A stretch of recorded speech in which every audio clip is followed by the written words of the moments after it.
Hey gamers, it's Kwing here, bringing you another exclusive video review. It's no lie that game nights took off for Thanksgiving, and we will be breaking for Christmas as well. In the meantime, we have a few awesome November games to review. First up is Resident Evil Darkside Chronicles for the Nintendo Wii, a prequel to Resident Evil 4. But does this RE game have what it takes to stand in Resident Evil 4's shadow? Or is this game just a pale comparison? Well, you'll have to watch our review to find out now, won't you? Resident Evil Darkside Chronicles is an on-rail shooter, similar to House of Dead Overkill, Time Crisis, and Ghost Squadron. On-rails means you can't move your character, and your only means to defend yourself is to shoot lots of zombies. Yeah! Darkside Chronicles is a sequel to the Umbrella Chronicles for the Wii, but with new improvements, redefined controls for casual gamers, and awesome graphics. The river took the bridge. Like the first game, it's a retelling of two classic RE games, Resident Evil 2, Code Veronica, and then a new adventure altogether. You're the girl, huh? Operation Javier stars Leon and a familiar face in the jungles of South America. After a while, Leon recalls his adventures with Claire and their survival of Raccoon City from Resident Evil 2. Then later on, Leon tells of Claire and Chris's Code Veronica adventure. Great. Now I gotta deal with this girl's power trip on top of everything else. Each series is unlocked as Leon narrates it and then goes back to the first story. New to the Chronicles series is easier headshots, evading attacks, a status screen to change weapons whenever during the gameplay. The game adjusts the difficulty based on the player's skills, and online leaderboards too. Getting headshots has never been easier, and it's been improved tremendously since Umbrella Chronicles. It's actually a good idea to get good at this because you earn more points by shooting zombies in the head. Much like Resident Evil 4, there are now evade maneuvers, which usually involve hitting the A, B, or sometimes both buttons at the same time. Doing this actually doesn't take any damage, and it's great to avoid as many monsters and bosses as possible. Depending on your accuracy or just how awesome you are at Darkside Chronicles, the game will actually up the difficulty based on the player's skills. That is awesome! Players can cycle through weapons anytime during the game by pausing. That way you can use different weapons whenever you want to. Lastly, the game involves online leaderboards as well. Gameplay has been improved significantly since Umbrella Chronicles as well, which I have to admit I like that a lot. The action takes place from a first-person viewpoint, and this actually increases the creepiness of the environments and the tense vibe that the game gives off. Players can pick between two characters for every story, and the game does offer co-op through the entire game, which is a rarity these days. Controls are great too. All you need to do is aim with the Wiimote and shoot with the B button. You also have access to a knife, which comes in handy by shaking the Wiimote and holding in the A button. The game can be played with either the Wiimote and Nunchuck, the Wii Zapper, and of course just the Wiimote, which I tended to use a lot. Using the gamepad cycles through the different weapons, and as you progress through the game, you can upgrade your weapons from the gold that you've collected. Sweet!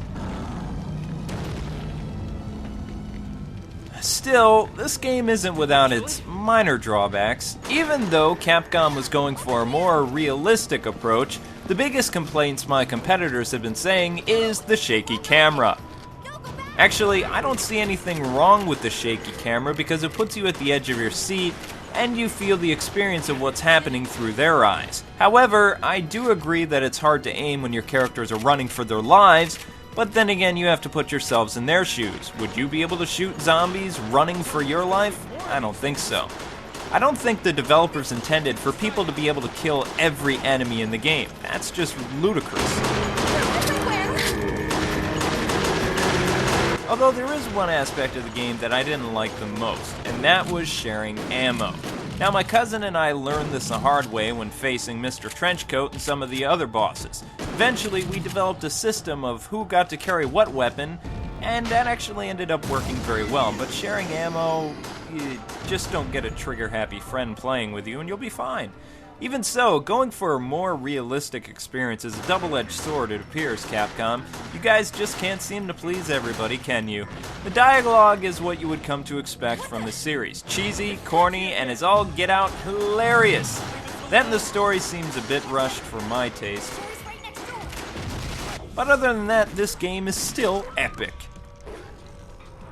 Alrighty, I'm not really going to go into great detail about why we like this game as much as we do, but I will mention a few great qualities. The first good thing about this game is the graphics, and we were surprised by the visuals for a Wii game, and Capcom really stepped up their A game. There are so many great next-gen visual techniques to dive into, but the end result is just beautiful, and a pleasure to look at. The music in this game is orchestral arrangements from both Resident Evil 2 and Code Veronica. Since RE music to me has always been more about scaring the stuffing out of you as opposed to a treat for your ears, both Uchiyama and Miura delivered great music. In fact, I'm really hoping the original soundtrack gets released here in the States because I would buy that faster than you could say zombies. One of the elements I enjoyed from Resident Evil 4 was customizing my weapons. I'm loving this game for being able to upgrade my favorite guns like shotgun and grenade launcher to name a few. The voice acting in this game was top-notch and incredible, not to mention it really added to the story and the overall gameplay experience. Out of here. No, not without you. It's strange. I barely know you. But I knew you'd say that. Ada. The biggest plus this game has going for it is the increased difficulty based on your skill level and mega epic replay value. Booyah! I knew something was different the longer my cousin and I played this game the week of Thanksgiving, but until I researched this review for Game Nights, I had no idea that enemies adapt based on your skills. That is amazing! Almost like Dreamcast, where it learns from you. Ooh. Evading is a welcome addition to the game, and fans of RE4 will love it. This move comes in wicked handy throughout the game. The last great thing about this game is the replay value.